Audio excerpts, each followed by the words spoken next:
What's up, guys?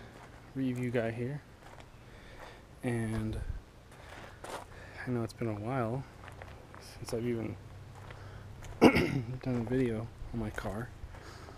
The reason it's covered is because I've been working on it for the past probably 2 months. Last time you saw it, it was non-turbo, and now that's changed. So I'm going to go through it with you guys, talk about it a little bit, kind of show you what I've done. Alright, so as you can see, it's still work in progress at the moment, but it's coming. So what I did to start off here was I pulled the motor with the transmission out entirely, so I had to pretty much take off all the wiring harness, disconnect everything I could to make it simpler for me to get it out, and yeah, got it out.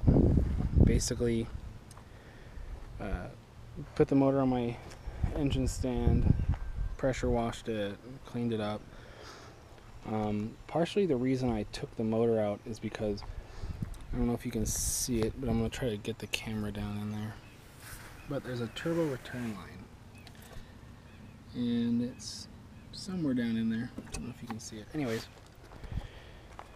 some people will actually leave the motor in there and then drill into that oil pan, which usually shavings ultimately end up into the motor, which I didn't feel very safe doing. So instead of doing that, I decided to take the motor out, pull, because there's two sections for the oil pan configuration. There's an aluminum midsection that goes right on the bottom of the block, and then attached to that is the actual oil pan.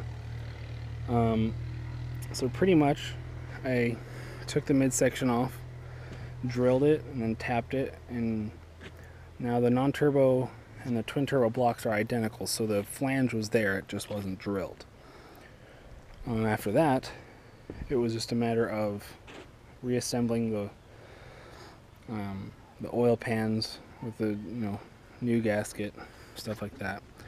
Then I flipped it over, took the head off, replaced it with a twin turbo head gasket. Cleaned everything up before I did that and got the gasket on. Reinstalled the cams after the head, obviously, and then I got a Gates Racing timing belt. Very nice quality. Timing tensioner is good. After I finished that, I pretty much started reassembling it all, and I'll talk to you guys about the modifications, which will take a bit, but so one of the obvious ones is an aftermarket fuel pressure regulator, which in my opinion is essential when you're aftermarket boosting a non-turbo car.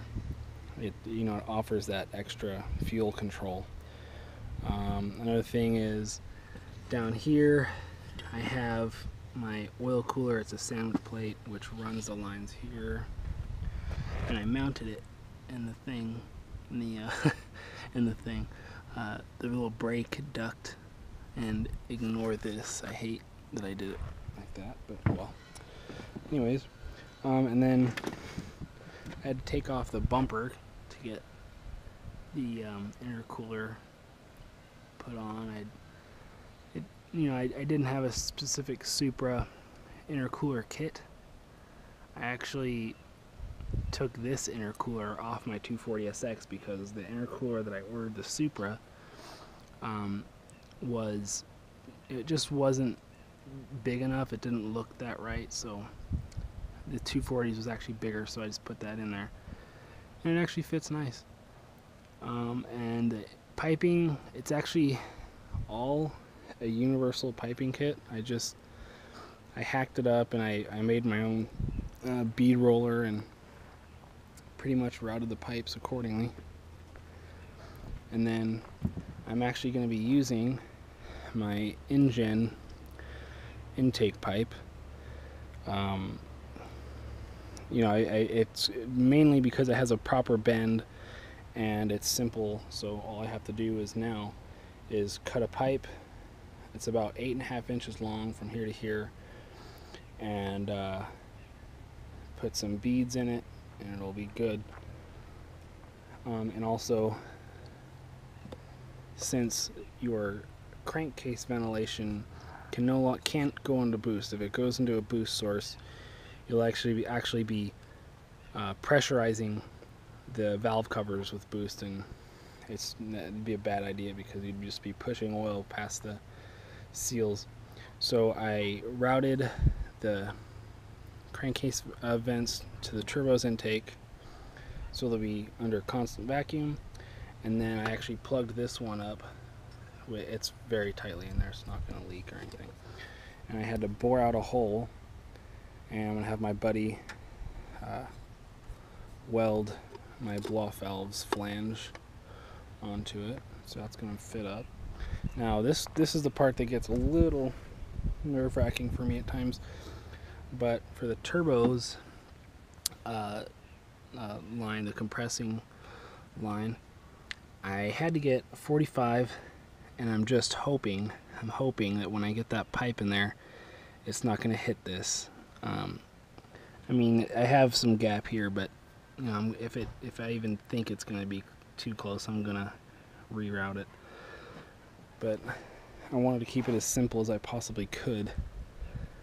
Another thing is I'm running an aftermarket power steering cooler, because the factory power steering runs directly in the space of the intercooler, which is no good. So, you know, cheap thing and easy to install, so I figured might as well. What else here? I blocked off my EGR. I just kind of made little flanges and whatnot to do that. Another thing, sorry I'm walking back and forth so much, I got some aftermarket spark plug wires.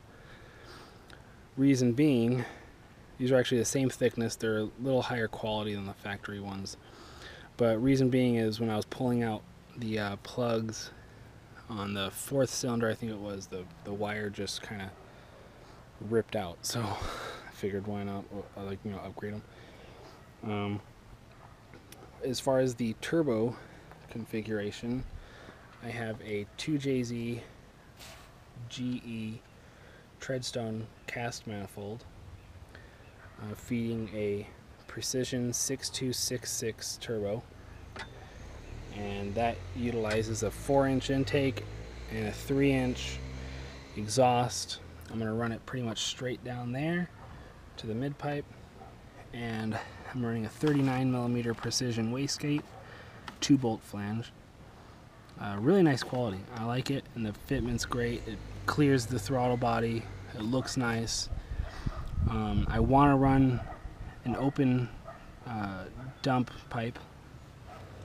It's going to be close though, because the turbo's downpipe that I made it comes out right here, you know. So I'm either going to have to, if I absolutely can't find some way to run, you know, an open pipe, I'm just going to have to route it straight into the downpipe. I really wanted an open wastegate. I just love the sound of them. So that's another dilemma, but it's not a big one. I haven't really had any issues with the setup at all.